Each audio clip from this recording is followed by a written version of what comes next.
Teka muna, putang ina ninyo, kami may katwiran, galit kami. Ninakawan yung taong bayan. Kayo pa ngayon na may katwiran na magalit, ang ina nyo. Diba?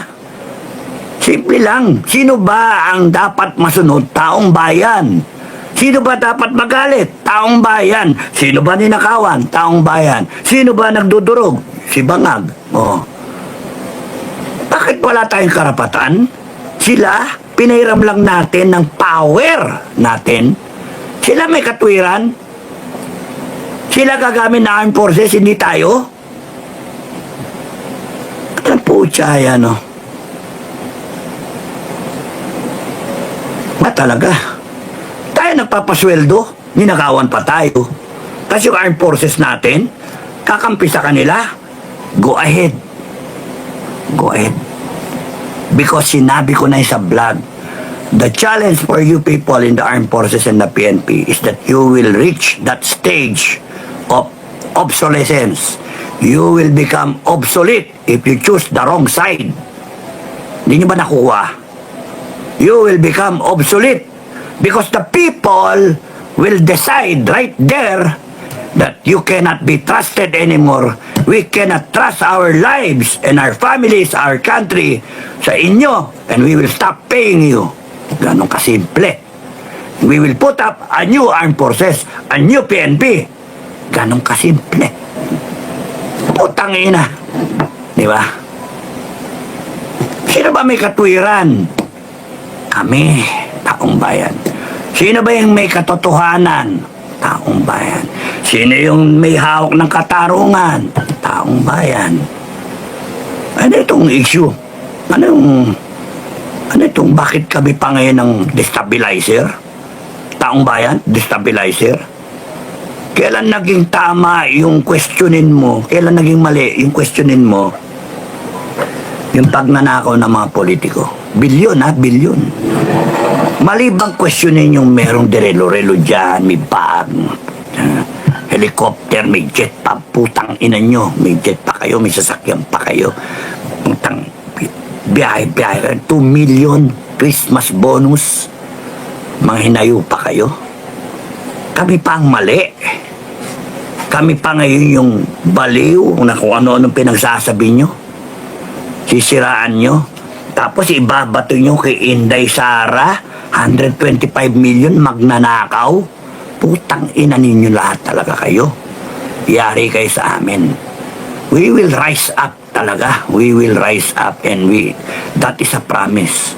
Magpapasko lang kami. Swerte nyo, gusto namin magpasko eh. Tangina nyo, hayop kayo. Kakainit kayo ng ulo. Kayo pa may katwiran? Binaboy niyo yung konstitusyon?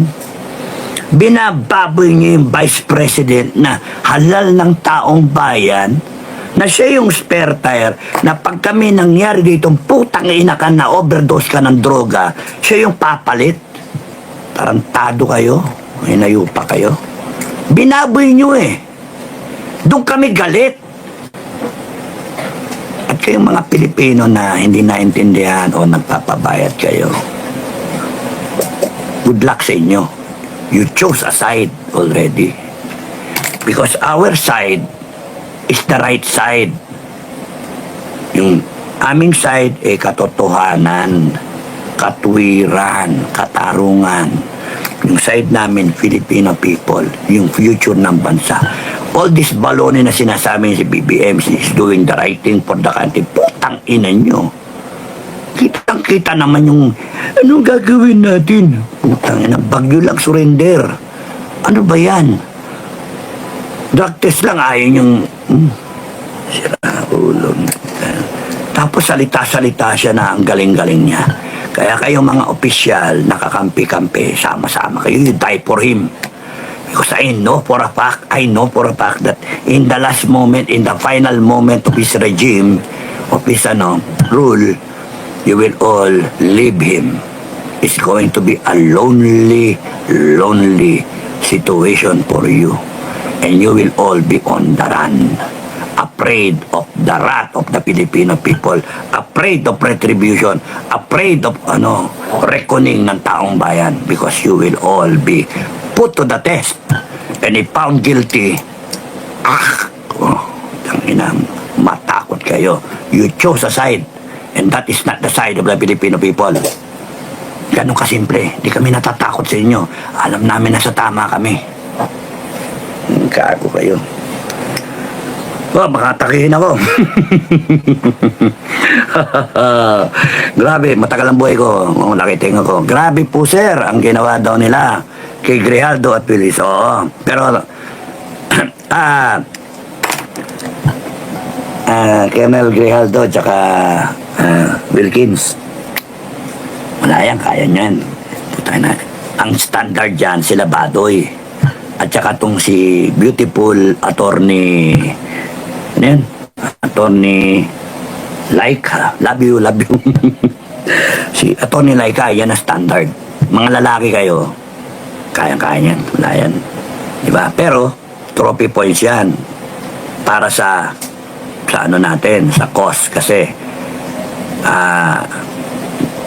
magtanong-tanong lang ako, and then when we declare kung ano man, madali yun eh. We can, kung mag-hesitate kasi si General Marbil, the second in command takes charge, and pagka nag-hesitate, then we will do the right things, no? Ganon din yung ano, sa'yo Wilkins, yan, alam mo naman, basta nasa tama kaya. Soon this Congress will be out of the job. Preventive suspension, preventive maintenance, sarado yung tindahan nila, maintain. Janitor, applyan ko ng Clorox lahat yan.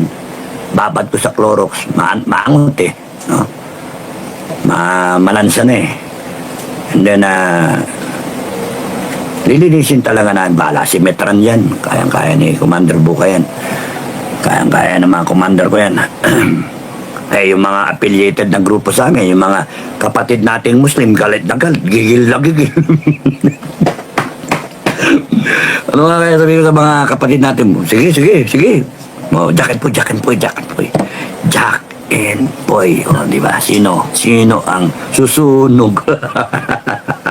Joke. Arson yun, arson. When we declare a revolutionary government, wala, suspended lahat eh. When we declare a people's martial law, wala. Kaya matakot kayo sa taong bayan. Spokesperson lang ako eh. Spokesperson lang ako. Pero, yung taong bayan kasi when they have a one cry, one direction, one thought in mind, focus yung taong bayan. Ay putya, grabing power yan. Grabe. No amount yung power ng President of the Republic, no amount yun. Power of Congress, wala yan. Kasi lahat yan, hiram lang ninyo eh.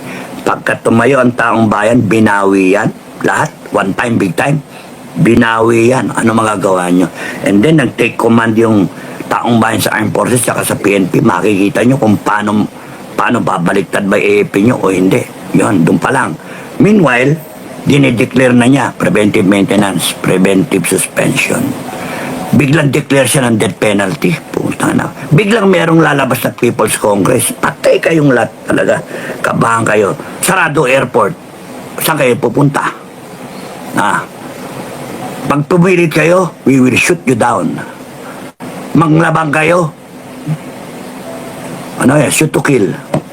Oh. Hindi pwedeng arrogante kayo. Mas arrogante kami sa inyo. The power emanates from the people.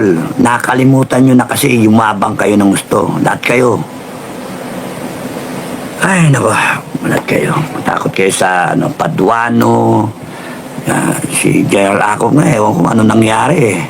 Tapos nun si Dan Fernandez. Suarez. Lahat kayo mga quadcom. Actually, buong Congress. Yung mga pangalan na mga si Cardema, no? Yung babae. Automatic yan. Ano yan? Absuelto. Sila Marcoleta, absuelto. Automatic yan. Sila Pulong and all this. Si Alvarez. Lahat yan mga na nasa katotohanan eh. Kaya wala, absuelto. We will have a list already. And lahat kayo, all the rest, kulong kayo. Kulong kayo. And then, sarado yung Congress. And then, pagka binuksan yung Congress, appointed muna. Appointed muna.